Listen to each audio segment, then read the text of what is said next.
Welcome dear students, my friends और मेरे प्यारे मित्रों, आप सभी का मेरे यूट्यूब चैनल एबीएस एकेडमी पे फिर से स्वागत है। आज से मैं एक नया सीरीज स्टार्ट करने जा रहा हूं जिसमें मैं स्ट्रेंथ ऑफ मटेरियल्स के प्रीवियस ईयर क्वेश्चंस को डिस्कशन करेंगे।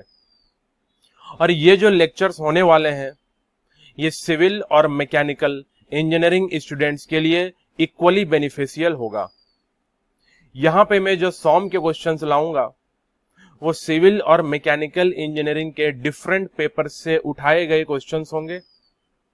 और ये जो क्वेश्चंस होंगे वो केवल एसएससी जेई ही नहीं बल्कि और भी जो अदर एग्जामिनेशंस हैं, जो स्टेट जेई हो या एई हो, पीएसयूज के एग्जामिनेशंस हो, तो all the state AE JE, central AE JE exams को मैं यहाँ पे कवर करने जा रहा हूँ। तो हमारा जो यहाँ पे डिस्कशन होगा वो कंप्लीट स्ट्रेंथ ऑफ मटेरियल्स के क्वेश्चन का डिस्कशन होगा। और वो क्वेश्चन चाहे किसी भी एग्जाम में क्यों ना पूछा गया हो, मैं कोशिश करूंगा ज्यादा से ज्यादा प्रॉब्लम्स आपके सामने लेके आने की।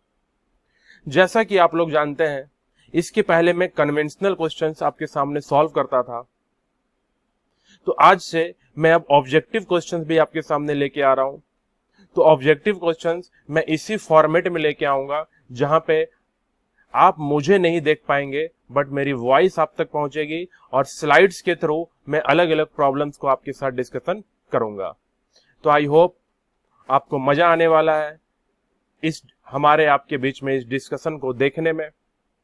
अगर आपको ये वीडियो अच्छा लगे तो वीडियो को लाइक कर दीजिएगा, अपने फ्रेंड्स के बीच में शेयर कर दीजिएगा, हमारे यूट्यूब चैनल एबीएस एकेडमी को सब्सक्राइब कर दीजिएगा।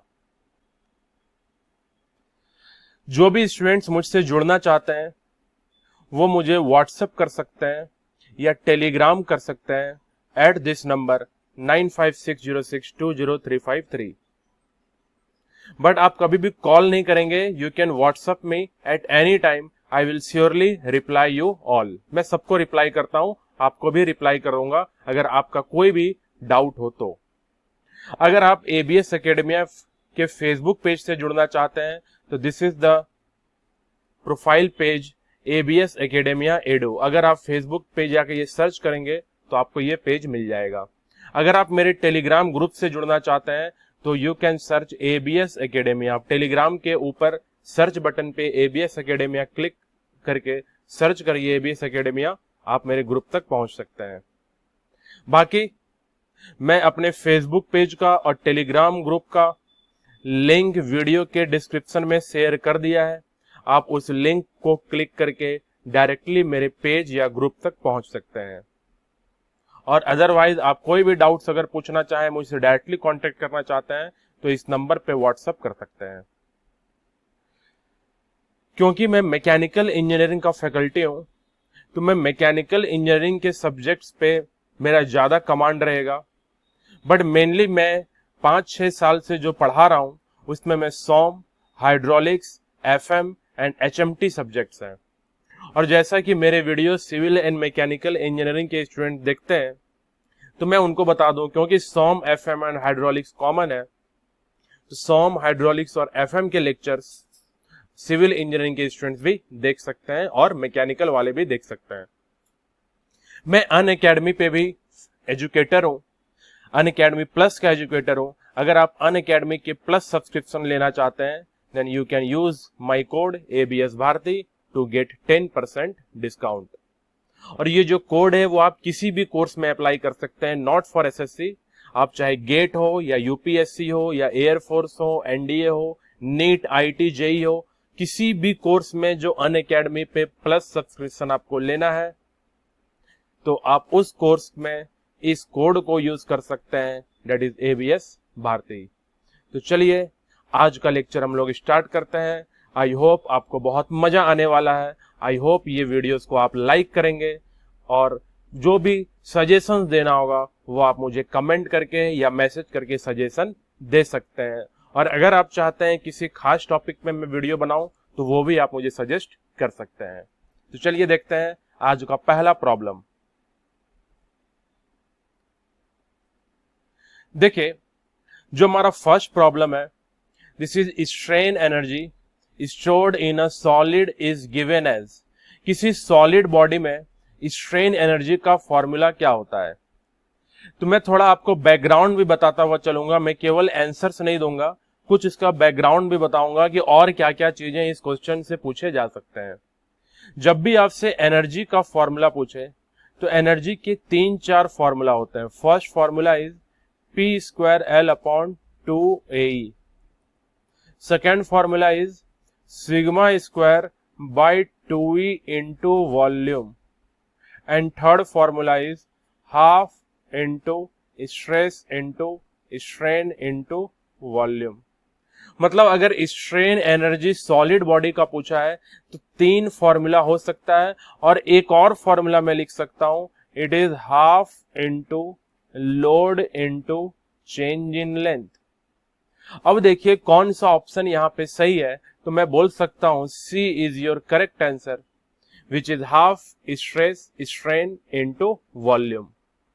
तो मैं एक चीज आपको यहां बता दूं कि ये इन वीडियोस में खास बात ये होने वाली है कि मैं केवल प्रॉब्लम का आपको आंसर नहीं दूंगा, उसका एक्सप्लेनेशन भी दूंगा, और साथ में ये भी बताऊंगा कि इसके अराउंड और 2-4 क्वेश्चन आपसे कैसे पूछे जा सकते हैं। ठीक है, तो पहला क्वेश्चन हो गया। हो सकता है ऑप्शंस में इन चारों फॉर्मूला में से कोई भी ऑप्शन हो सकता था, आप उसको सिलेक्ट करेंगे। तो आई होप ये क्वेश्चन क्लियर हो गया होगा। चलते हैं हम लोग अपने अगले प्रॉब्लम पे। क्वेश्चन नंबर 2 बोल रखा है relation between Young's modulus E and modulus of rigidity N is given as. मतलब यंग्स मॉडुलस और मॉडुलस ऑफ रिजिडिटी का रिलेशन क्या होता है, तो मुझे मालूम है E एंड G का रिलेशन होता है E is equal to 2G 1 plus mu. आप चेक कर सकते हैं मॉडुलस ऑफ रिजिडिटी को G से मैं डिनोट करता हूं, लेकिन प्रॉब्लम में N से डिनोट किया हुआ है, तो मैं इसे क्या लिख दूंगा, E is equal to 2N, E is equal to 2N 1 plus mu.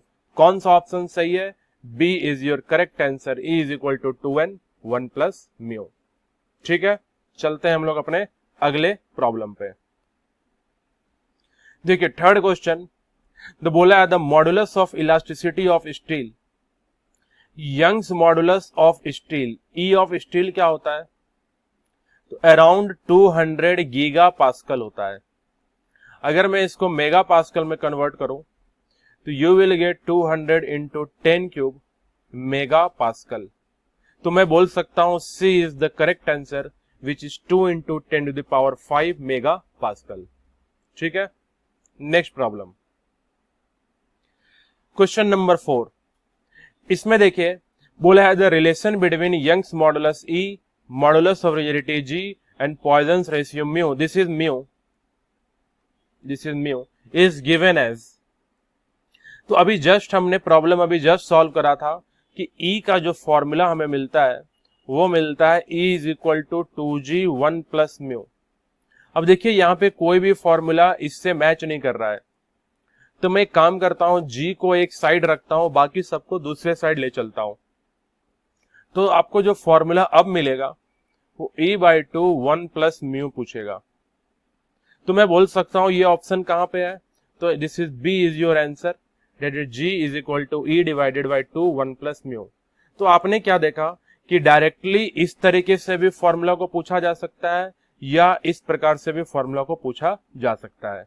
ठीक है, तो अगर आपको एक रिलेशन मालूम होगा तो उसको घुमा फिरा के किसी भी तरीके से पूछे, आप वहां तक ऑप्शंस को देखते हुए पहुंच सकते हैं। चलिए चलते हैं नेक्स्ट प्रॉब्लम पे। Question number 5, the maximum numerical value of Poisson's ratio. आपको मालूम है जो पॉइजन्स रेशियो का मैक्सिमम वैल्यू कितना होता है, 0.5। The maximum limit of Poisson's ratio is 0.5। It means C is the correct answer. Next problem. Limiting value of Poisson's ratio. Mu का जो लिमिटिंग वैल्यू है, या इसको ऐसे भी पूछ सकता है रेंज ऑफ पॉइजन्स रेशियो। देखिए म्यू का हमने देखा मैक्सिमम वैल्यू होता है 0.5 और मिनिमम वैल्यू होता है -1, but this is theoretical range. ये आपसे थ्योरेटिकल रेंज होगा पूछेगा, तो -1 से 0.5 बोलेंगे। बट मैं अगर स्ट्रेंथ ऑफ मटेरियल सब्जेक्ट में प्रैक्टिकल वैल्यूज की बात करूं तो म्यू को हम बताते हैं कि lower limit is 0 and upper limit is 0.5. This is your practical range, this is practical value.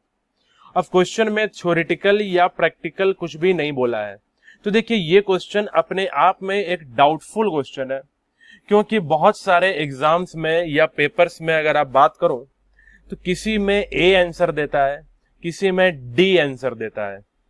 But मेरी बात मानो तो most preferred answer will be A. मैं प्रेफरेंस ए को दूंगा, क्योंकि जब कुछ मेंशन नहीं करा है तो मैं मैक्सिमम रेंज को लेके चलूंगा, विच इज -1 से लेके 0.5 तक. ठीक है. और एक बात बताऊं, अगर इन 4 ऑप्शन में से डाउट तो तभी आएगा ना जब ये दोनों ऑप्शन में साथ में आ जाए. अगर इनमें से कोई ऑप्शन में एक ही है तब तो मुझे दिक्कत होगा नहीं, या तो ऊपर वाला आंसर सही होगा या ये वाला आंसर सही होगा.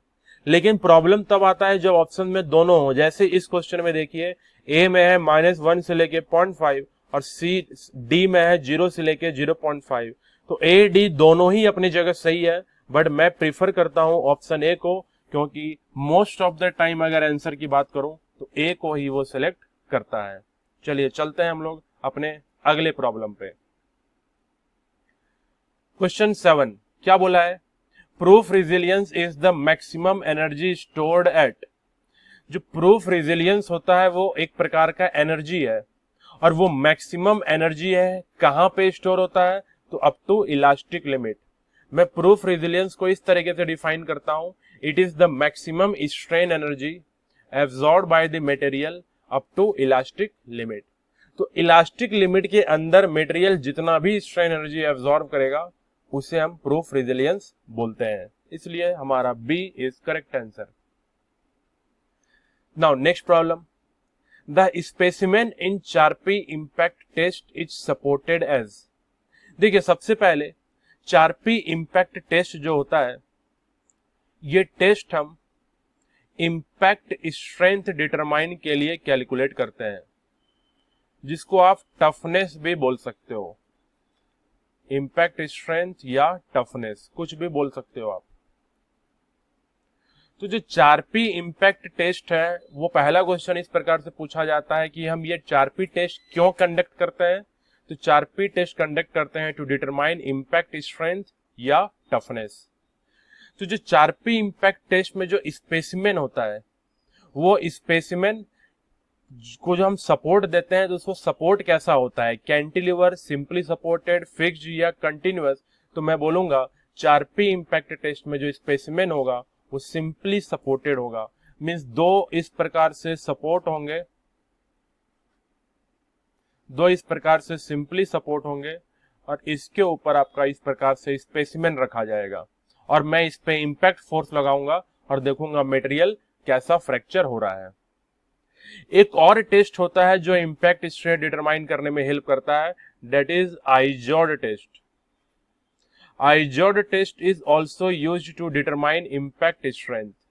बट आइजोड टेस्ट में जो आपका स्पेसिमेन होगा वो होता है आपका कैंटिलीवर सपोर्टेड. मतलब उसका वन एंड फिक्स्ड होता है और अदर एंड फ्री. तो आपने देखा कि हम यहां से 3-4 क्वेश्चंस बना सकते हैं.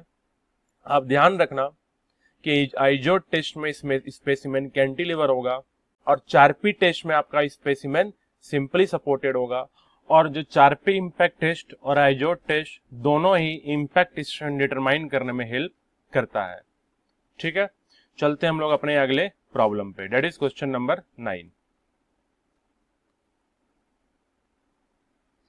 देखिए क्या बोला है, the limit of Poisson's ratio is. अब यहां में ऑप्शंस देखो तो 0.25, 0.15, 0.5 एंड 0.65. अभी मैंने देखा कि जो पॉइजन्स रेशियो का लिमिट जो है वो लोअर लिमिट तो -1 या 0 हो सकता है, और अपर लिमिट 0.5 हो सकता है. तो आपको ऑप्शन देख के समझना होगा कि ये कौन सा लिमिट पूछना चाह रहा है, वो अपर लिमिट पूछना चाह रहा है. तो C is your answer, which is the upper limit of Poisson's ratio. Question 10 बोला square block is subjected to a state of simple shear.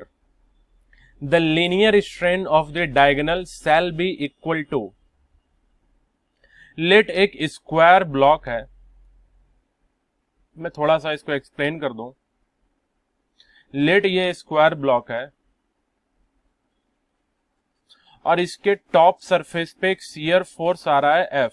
Let this is shear force F। अब मैं यहां पे क्या देखूंगा कि जैसी फोर्स F लगाया तो ये जो पोर्शन मान लीजिए ये इनिशियली AB था, वो अब बन गया AB डैश। क्या बन गया आपका? AB dash. और जो पोर्शन CD था, ये पोर्शन आपका था CD, वो अब बन चुका है C डैश D। लेट ये बन गया C डैश D। मतलब जो स्क्वायर ब्लॉक है ABCD that is converted into AB dash C dash D। तो जो मेरे थ्योरी लेक्चर्स अटेंड किए हुए हैं उनको मालूम है कि जो एंगुलर डिफॉर्मेशन होता है उसको आप फाई बोल रहे हो। ये जो एंगल का डिफॉर्मेशन यहां मिलता है फाई। बट जो डायगोनल्स हैं, कौन से डायगोनल्स? तो डायगोनल्स देखो, स्क्वायर ब्लॉक का डायगोनल्स कौन कौन सा है? एक AC होगा A to C और एक डायगोनल होगा BD, AC एंड BD। तो आप देख सकते हैं जब BD diagonal B dash D बन गया तो B डैश D जो है उसका लेंथ BD से कम हो गया, और जो AC डायगोनल था वो बन गया AC डैश, यहां से लेके यहां तक AC डैश। और मैं बोलूंगा AC डैश डायगोनल है वो मोर देन है AC से। तो BD and AC is original dimension of diagonal and B dash D and A dash D is A dash C is final dimension of the diagonal. तो बोल रहा है कि ये जो डायगोनल का जो लेंथ घटा है, बढ़ा है, तो इसका मतलब लीनियर स्ट्रेन प्रोड्यूस हुआ है। तो बोल रहा है the linear strain of the diagonal shall be equal to, ये जो डायगोनल में लीनियर स्ट्रेन कितना होता है? तो स्ट्रेन इन द डायगोनल अगर आप कैलकुलेट करोगे यू विल गेट 5/2। ये एज अ फॉर्मूला आपको याद रखना पड़ेगा। ऐसे तो इसका डेरिवेशन है बट मैं डेरिवेशन यहां करूंगा नहीं। Just you have to remember the formula कि डायगोनल का स्ट्रेन 5/2 होता है। 5 इज शियर स्ट्रेन। 5 क्या है? Shear strain. तो चेक करो, option A 2 times the shear strain equal to shear strain half the shear strain. Obviously C is the correct answer. तो 10 का C हो जाएगा क्योंकि डायगोनल में जो स्ट्रेन होगा वो शियर स्ट्रेन का हाफ होगा। आई होप अब आगे ये आप क्वेश्चन नहीं भूलोगे। Question number 11, if P is a tensile stress. सबसे पहले ये देखो P लोड नहीं है, ये टेंसाइल स्ट्रेस है। तो बोला है if P is the tensile stress in a rectangular bar of length L with breadth B and thickness D, the volumetric strain is given by.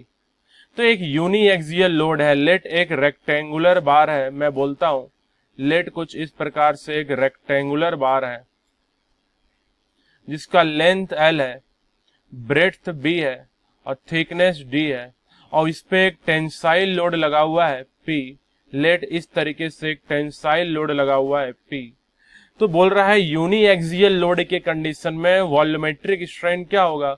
Then if you know the formula of volumetric strain under uniaxial load, तो जो volumetric strain का formula होता है वो कुछ इस प्रकार से आता है, sigma bye E 1 - 2 mu. But यहाँ पे P को स्ट्रेस बोला है तो मैं क्या बोलूंगा, ये जो सिग्मा है, let this is not sigma, this is P। P is stress. तो P/E 1 - 2 म्यू। चेक करो कौन सा ऑप्शन सही है। तो option B is the correct answer which is P × 1 - 2 mu whole divided by E। तो वॉल्यूमेट्रिक स्ट्रेन यूनिएक्सियल लोड के condition में बी सही होगा। अच्छा, इसी फॉर्मूला को मैं ऐसा भी लिख सकता हूं कि stress upon Young's modulus is linear strain. Stress upon Young's modulus is linear strain और लीनियर स्ट्रेन इनटू 1 - 2 म्यू भी आप इसको लिख सकते हैं। समझ आ गया आप? चलते हैं हम लोग अपने अगले प्रॉब्लम पे। क्वेश्चन नंबर 12 देखते हैं। Every material obeys Hooke's law within its. जो हुक्स लॉ क्या होता है? Stress is directly proportional to strain. But ये जो स्ट्रेस प्रोपोर्शनल टू स्ट्रेन है, ये कहां तक ओबे होगा, कौन से लिमिट तक ये स्ट्रेस स्ट्रेन के प्रोपोर्शनल होगा, elastic limit, plastic limit, limit of proportionality या नॉन ऑफ दीज। तो इसका आंसर होगा लिमिट ऑफ प्रोपोर्शनलिटी। मुझे मालूम है बहुत सारे स्टूडेंट्स यहाँ पे इलास्टिक लिमिट सोच रहे होंगे, but let me tell you, जो हुक्स लॉ जो फॉलो होता है वो प्रोपोर्शनल लिमिट तक होता है, जिसे आप लिमिट ऑफ प्रोपोर्शनलिटी बोलते हो, ना कि इलास्टिक लिमिट। मैं अगर इसको ग्राफ से एक्सप्लेन करूं तो let this is strain and this is stress, और जब आप माइल्ड स्टील का ग्राफ इस प्रकार से कुछ ड्रॉ करते हैं तो जिस पॉइंट तक लाइन लीनियर होता है उसे आप बोलते हो point A, and that point A is proportional limit. Proportional limit क्या है? तो वो पॉइंट है जहां तक ग्राफ आपका लीनियर है। लीनियर मतलब स्ट्रेस स्ट्रेन के प्रोपोर्शनल है। जैसे ही पॉइंट ए के आगे जाऊंगा तो एक पॉइंट बी मिलेगा, और पॉइंट बी में लीनियर नहीं होगा, वहां से कर्व बनना चालू हो जाएगा। इस रीजन में यहां पे एक कर्व बनने लगेगा। Point B is elastic limit. Point B को आप इलास्टिक लिमिट बोलते हो, और इलास्टिक लिमिट क्या रिप्रेजेंट करता है? इलास्टिसिटी रिप्रेजेंट करता है। मतलब लोड को हटाने पे मटेरियल अपने ओरिजिनल पोजीशन को रीगेन कर लेता है अप टू लिमिट बी। तो जब हुक्स लॉ का क्वेश्चन आए तो आप बोलेंगे कि Hooke's law is valid only up to proportional limit. अगर ऑप्शन में प्रोपोर्शनल लिमिट नहीं रहा तो आप इलास्टिक लिमिट बोल सकते हैं। ऐसे कंडीशन में फिर सही रहेगा। चलिए चलते हैं अगले प्रॉब्लम पे। बोला है if a uniform bar is supported at one end in a vertical direction and loaded at the bottom end by a load equal to the weight of the bar. The strain energy as compared to that due to self weight will be। देखिए ये formula based problems है। ये formula कहाँ से आया है उसके लिए आपको मेरे थ्योरी लेक्चर्स अटेंड करने होंगे, क्योंकि मैं यहाँ पे प्रॉब्लम्स कर रहा हूँ तो ज्यादा डिटेल में बता नहीं पाऊंगा। क्या है? बोल रहा है if a uniform bar is supported eight one and, एक एंड पे सपोर्टेड है इन अ वर्टिकल डायरेक्शन है, बार को मैंने वर्टिकल रख दिया। अब बोल रहा है and loaded at bottom end by a load equal to weight of the bar. जो भी बार का वेट होगा उतने ही वेट का मैंने एक बॉटम एंड पे एक लोड लगा लिया। Let the load is W. अब बोल रहा है कि strain energy as compare to due to self weight, मतलब सबसे पहले मुझे स्ट्रेन एनर्जी यहाँ पे किसका लिखना होगा? सेल्फ वेट का लिखना होगा। और अगर मैं आपको बताऊं तो सेल्फ वेट का जो एनर्जी होता है दैट एनर्जी इज W²L/6A होता है। और मैं अगर energy due to external load की बात करूं, EL एक्सटर्नल लोड, ये जो लोड है W एक्सटर्नल लोड, इसका एनर्जी का फॉर्मूला अभी जस्ट देखिए स्टार्टिंग में बताया था, P²L/2A बोला था ना। तो देखिए उसका यूज यहां पे आ गया। तो energy due to external load is W²L/2A and energy due to self weight is W²L/6A।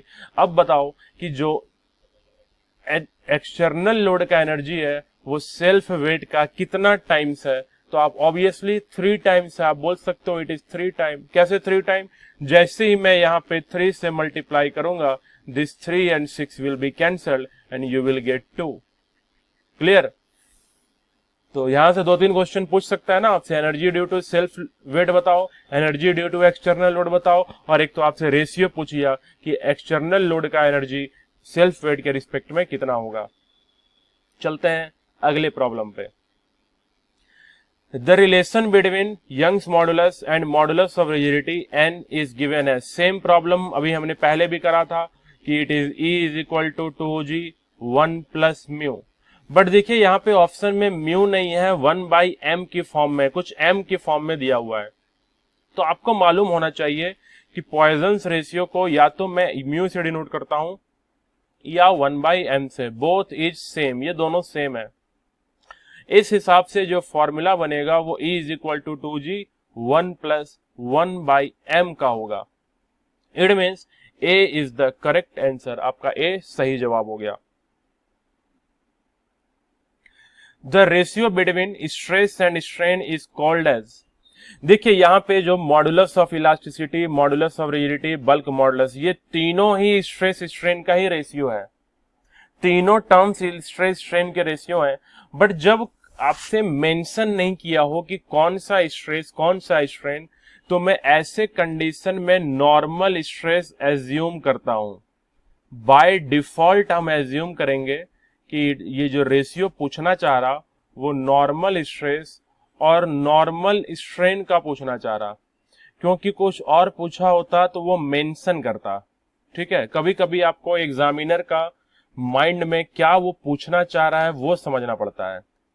तो मैं बोलूंगा it is ratio of stress upon strain, और ये किसका रेशियो होता है, तो यंग्स मॉडुलस का। Hence A is the answer which is also known as modulus of elasticity. Young's modulus को ही आप मॉडुलस ऑफ इलास्टिसिटी बोलते हो।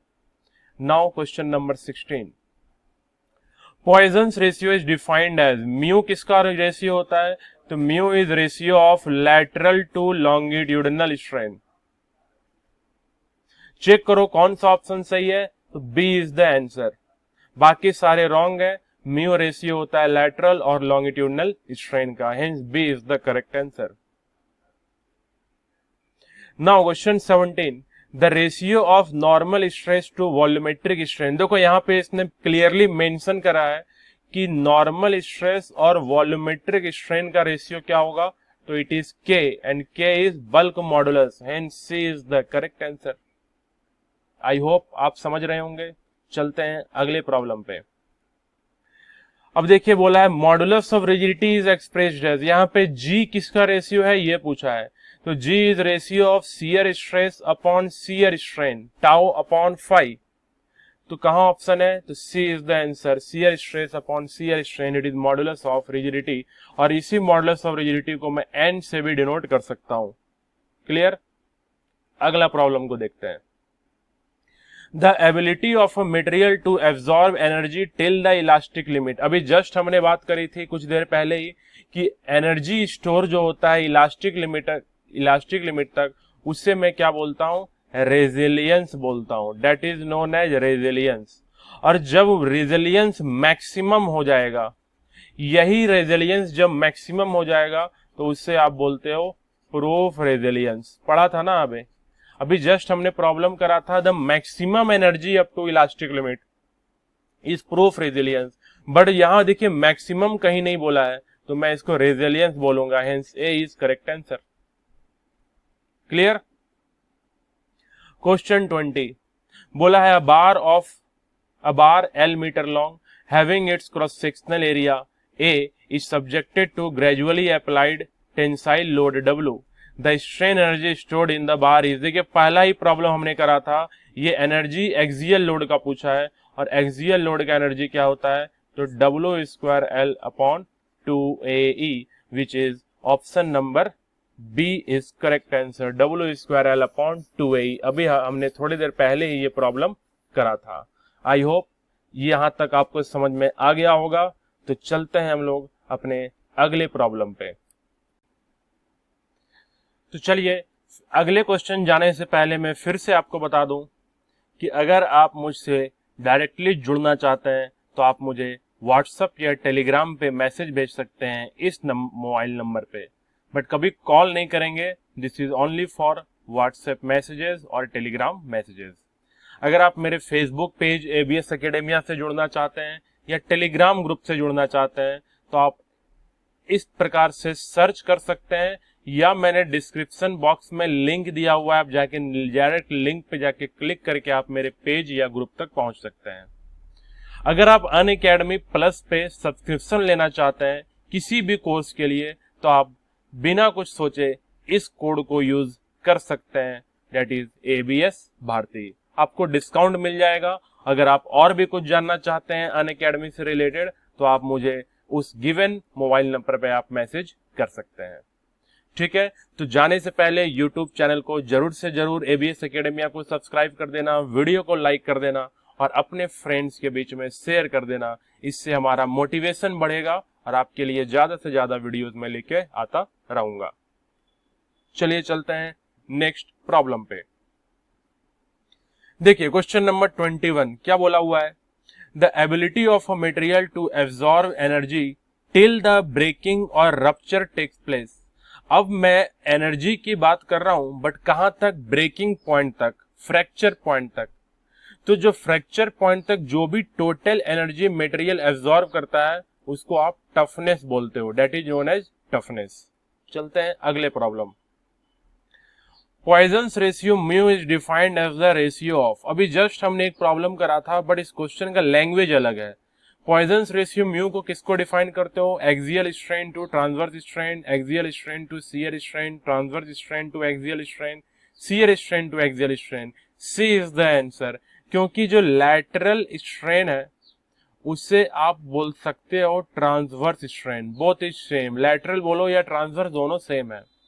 और जो लीनियर स्ट्रेन है उससे आप बोल सकते हो लॉन्गिट्यूडनल स्ट्रेन, या उससे मैं बोल सकता हूं एक्सियल स्ट्रेन। तो देखो ट्रांसवर्स और एक्सियल का जो रेशियो होगा वही लैटरल और लॉन्गिट्यूडनल का रेशियो होगा, जिसको आप बोलते हैं Poisson's ratio. Now question number 23, which of the following is a dimensionless quantity. इनमें से कौन सा डायमेंशनलेस क्वांटिटी है, मतलब किसका यूनिट नहीं होता है? शियर फोर्स का unit will be newton, stress unit will be newton per metre square, strain is having no unit, तो उस हिसाब से आपका सी सही जवाब है। मॉडुलस ऑफ इलास्टिसिटी का यूनिट वही होगा जो स्ट्रेस का होगा, that is newton per metre square. तो इनमें से डायमेंशनलेस क्वांटिटी कौन सा है? तो स्ट्रेन है।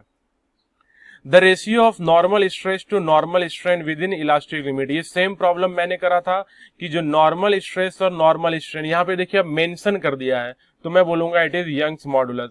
बट इसके पहले जो क्वेश्चन करे थे वहां केवल स्ट्रेस और स्ट्रेन का रेशियो बोला था, तो यंग्स मॉडुलस होगा। Question 25, the property of a material by which it gets permanent deformation under a load which is not recovered after removal of load. मतलब किसी बॉडी पे अगर मैं लोड लगाऊं, बॉडी डिफॉर्म कर गया, बट मैं जब लोड को रिमूव करा तो बॉडी अपने ओरिजिनल शेप को रीगेन नहीं करा, बॉडी परमानेंट डिफॉर्मेशन में रह गया, तो इस प्रॉपर्टी को बोलते हैं प्लास्टिसिटी। अगर यही मटेरियल रीगेन कर लेता तो वो कहलाता आपका इलास्टिसिटी। ठीक है, तो प्लास्टिसिटी परमानेंट डिफॉर्मेशन होता है। Total number of elastic constants of an isotropic material. किसी आइसोट्रोपिक मटेरियल के लिए टोटल कांस्टेंट्स 4 होते हैं। टोटल इलास्टिक कांस्टेंट्स कितने होते हैं? 4। कौन कौन से? E, G, K and mu. Young's modulus, shear modulus, bulk modulus, Poisson ratio. तो total constant for isotropic material is 4। Match list 1 and list 2। List 1 और लिस्ट 2 को मैच कराना है। देखिए यंग्स मॉडुलस क्या होता है, तो देखेंगे, सर्च करेंगे लैटरल टू लीनियर स्ट्रेन। बोला है लैटरल टू लीनियर स्ट्रेन क्या होगा? तो पॉइजन्स रेशियो होगा, तो 2 का ए इज आंसर। ठीक है, फिर बोला है stress upon strain within elastic limit, तो यंग्स मॉडुलस 1 का हो गया B. Young's modulus is stress और स्ट्रेन का रेशियो। बल्क मॉडुलस क्या होता है? तो direct stress to corresponding volumetric strain. Bulk modulus is stress upon volumetric strain, तो 3 का D. And modulus of rigidity 4 is C, which is shear stress to shear strain. तो देखिए हम बोल सकते हैं 1 का बी, तो 1 का बी, तो या तो अब देखो एक चीज और, जब मैच द फॉलोइंग का क्वेश्चन आए तो आपको जरूरी नहीं है कि चारों आंसर आना चाहिए। अगर आप इसमें से 2 या 3 भी जानते हैं फिर भी आपका आंसर सही हो जाएगा। जैसे मान लीजिए मुझे सिर्फ मालूम है Young's modulus is ratio of stress and strain, तो मैं 2 ऑप्शंस तो ऐसे ही एलिमिनेट कर सकता हूं, बी एंड सी, क्योंकि 1 का बी होगा वो 100% श्योर है, तो या तो ए आंसर होगा या बी या डी आंसर होगा। अब मुझे चेक करना है, देखिए 1 और डी दोनों में 4 का सी बोल दिया है, मतलब रिजिडिटी मॉडुलस का सी होगा, ये श्योर है। मुझे इसके बारे में भी नहीं सोचना है, तो अगर मुझे पॉइजन रेशियो और बल्क मॉडुलस में कोई एक भी अगर और जवाब मालूम होता तो मैं आंसर कर लेता, तो उस हिसाब से ए आपका आंसर होगा, क्योंकि पॉइजन रेशियो का आंसर इज ए। 2 का ए इज करेक्ट आंसर, तो आपका आंसर क्या हो गया? Option A is correct. The ratio of Young's modulus to modulus of rigidity for a material having Poisson's ratio 0.2। Young's modulus और मॉडुलस ऑफ रिजिडिटी का ratio पूछा है अगर म्यू 0.2 है। अभी देखिए कितना बार ये फॉर्मूला मैंने आज सॉल्व करा कि E is equal to 2G 1 plus mu होता है, तो E बाई जी जो होगा वो 2 इंटू 1 प्लस 0.2 होगा। 1 plus 0.2 is 1.2 and 1.2 into 2 is 2.4। तो देखिए कौन सा ऑप्शन सही है, तो A is your answer. Question number 29। तो इस तरीके से न्यूमेरिकल भी आप सॉल्व कर सकते हैं। चलेंगे अगले प्रॉब्लम पे। What will be the relation between Young's modulus and bulk modulus when Poisson's ratio is 0.25? तो सबसे पहले मुझे E, K और म्यू का रिलेशन लिखना होगा कि यंग्स मॉडुलस, बल्क मॉडुलस और म्यू का रिलेशन क्या है। तो एज यू नो कि रिलेशन जो होता है वो कुछ ऐसा होता है, E is equal to 3K 1 minus 2 mu. अब E और K का रिलेशन पूछा है, मैं इसको ऐसे ही रहने देता हूँ, बाकी सबको सॉल्व करता हूँ। यहाँ देखो 1 minus 2 into mu, mu is 0.25, तो 2 into 0.25 is 0.5 and 1 minus 0.5 is 0.5 and 0.5 into 3 is 1.5। हो गया ना। तो कौन सा ऑप्शन मैच कर रहा है देखो एक बार, E is equal to 1.5K, तो C आपका सही जवाब है। C is your correct answer which is E is equal to 1.5K। Simple था, अगर रिलेशन मालूम था आप डायरेक्टली इसको आराम से सॉल्व कर सकते थे। चलते हैं अगले प्रॉब्लम पे। The strain energy stored in a body due to external loading within elastic limit. Same question अभी जस्ट मैंने पहले भी सॉल्व करा था, वो सेम क्वेश्चन रिपीट हुआ है क्योंकि एग्जाम में रिपीट हुआ होगा, इसलिए मैंने भी यहाँ रिपीट कर दिया है। Strain energy stored in a body due to external load within elastic limit, क्या बोलते हैं, रेजिलियंस बोलते हैं।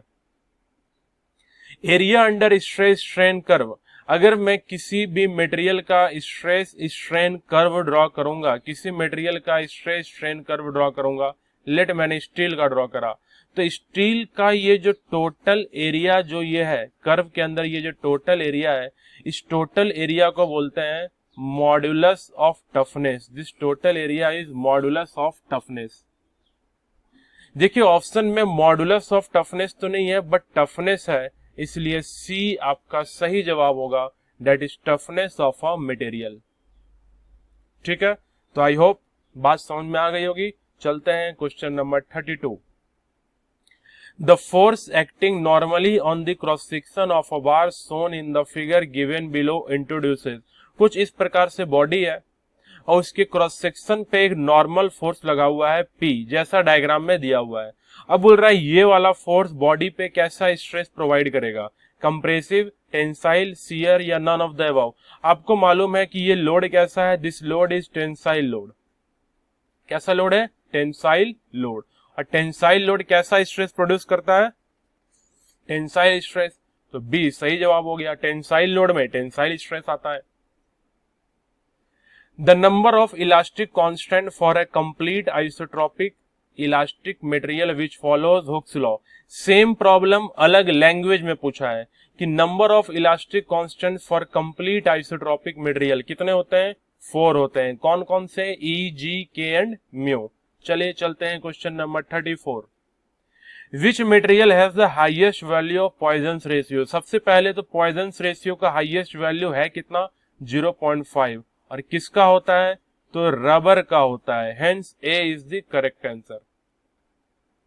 अ material is said to be perfectly elastic. किसी मटेरियल को मैं परफेक्टली इलास्टिक बोल सकता हूं, कब बोल सकता हूं, it regains its original shape on removal of load. ठीक है, पहला ही ऑप्शन सही है, आगे मुझे पढ़ने की जरूरत नहीं है। अगर पढ़ो देखो बी में क्या है, it regains its original shape partially, not partially, completely regain कर लेगा।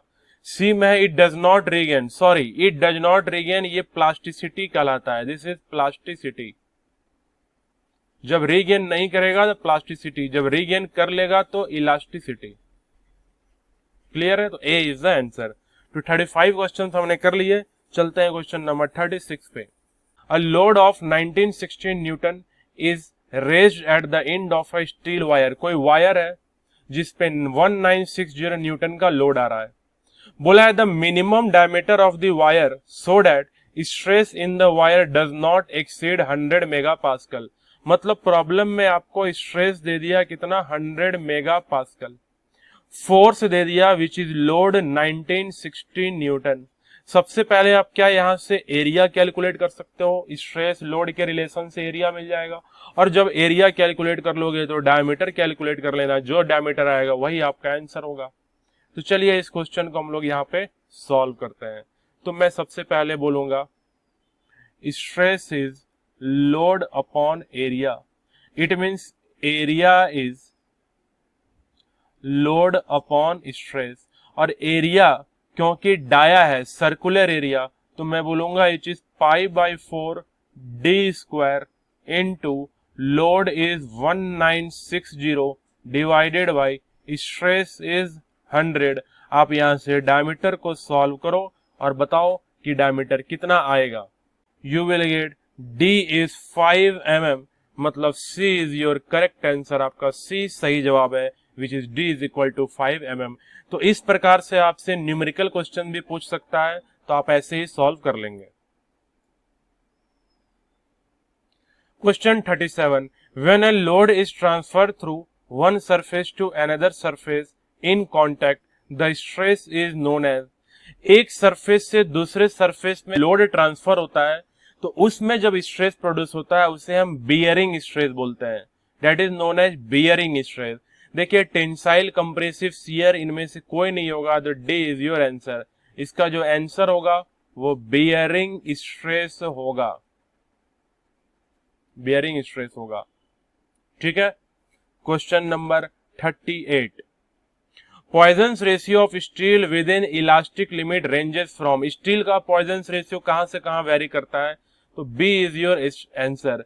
Poisons ratio of steel is around 0.25 से 0.33, या किसी बुक में ऐसा भी दिया होता है 0.27 से 0.31। अगर इन दोनों में से आपको कोई भी मालूम था तो आप क्लोजेस्ट आंसर बी को ही लगाएंगे, which is 0.25 to 0.33। Question number 39 देखेंगे, बोला है 2 bars of different materials are of same size and are subjected to same tensile forces. If the bars have unit elongation in the ratio of 4:7, the ratio of Young's modulus या modulus of elasticity of the two material। देखिए you know delta L formula, जो elongation का formula होता है वो PL/A ही होता है। Problem में सेम साइज मतलब लेंथ एरिया सेम बोला है और सेम फोर्स P भी सेम बोला है, तो मैं बोलूंगा जो डेल्टा एल है वो इनवर्सली प्रोपोर्शनल टू है यंग्स मॉडुलस के, क्योंकि लोड, लेंथ और area is constant for the 2 bars. ये दोनों ही बार के लिए लोड, लेंथ और एरिया इज कांस्टेंट। अब बोला है if the bars have unit elongation in the ratio of 4:7, मतलब जो डेल्टा L1 और डेल्टा L2 का रेशियो है वो दिया हुआ है 4/7। तो पूछा है, क्या पूछा है, यंग्स मॉडुलस का रेशियो क्या होगा। तो ऑब्वियसली यंग्स मॉडुलस का रेशियो इनवर्स होगा, विच इज 7/4, क्योंकि delta L is inversely proportional to E. आप चेक कर सकते हैं, 1 है 4/7, 2 है 4/10 और थर्ड है 16/49। तीनों में से कोई भी सही नहीं दिख रहा, तो option A is A only. क्या ए सही है? नहीं। Option B is B only, wrong. Option C C only, wrong. Option D is none of these, मतलब आंसर नन ऑफ दीज होगा, क्योंकि डेल्टा एल का रेशियो अगर 4/7 है तो यंग्स मॉडुलस का रेशियो 7/4 होना चाहिए। Now question number 40, in Brinell's hardness test the type of indenter. सबसे पहले ये जो ब्रिनल्स हार्डनेस टेस्ट है ये क्यों कंडक्ट करते हैं, तो मटेरियल के हार्डनेस को डिटरमाइन करने के लिए। देखिए नाम में ही दिया हुआ है ब्रिनल हार्डनेस टेस्ट, हम मटेरियल का हार्डनेस डिटरमाइन करते हैं। तो हार्डनेस डिटरमाइन करने का एक टेस्ट है जिसको हम बोलते हैं ब्रिनल टेस्ट। अब ब्रिनल टेस्ट में जो आपका इंडेंटर होता है, इंडेंटर क्या होता है, जैसे कि मान लीजिए कोई एक बॉडी होता है जिस मटेरियल का आपको हार्डनेस टेस्ट करना है, इसके ऊपर एक बॉल होता है, एक बॉल है, और बॉल को हम इस पे प्रेस करते हैं, एक मशीन के थ्रू इस पे प्रेस करते हैं, और चेक करते हैं क्या इस पे कोई नॉच बना है क्या। अगर नॉच आसानी से बन गया है मतलब मटेरियल सॉफ्ट है, अगर नॉच इजीली नहीं बना है मतलब मटेरियल हार्ड है। तो ये जो सामने वाला ये जो बॉल होता है ना, that is known as indenter. मतलब जिस बॉडी से या जिस पार्ट से आप मटेरियल का हार्डनेस टेस्ट करते हो, डेट इज इंडेंटर। तो ब्रिनल हार्डनेस टेस्ट में जो इंडेंटर होता है वो हार्ड स्टील बॉल का बना होता है। This is made of hard steel ball. एक दूसरे टाइप का टेस्ट होता है जो कहलाता है Rockwell hardness test. Rockwell hardness test, ये जो रॉकवेल हार्डनेस टेस्ट होता है इसमें जो हम इंडेंटर यूज करते हैं वो डायमंड कोन का होता है। मींस कोन शेप का एक डायमंड मटेरियल होता है ये, और इससे हम मटेरियल का हार्डनेस टेस्ट करते हैं। तो ये थे आज के हमारे 40 क्वेश्चंस जो आपने अलग अलग तरीके से मैं आपको एक्सप्लेन करके बताया हूं।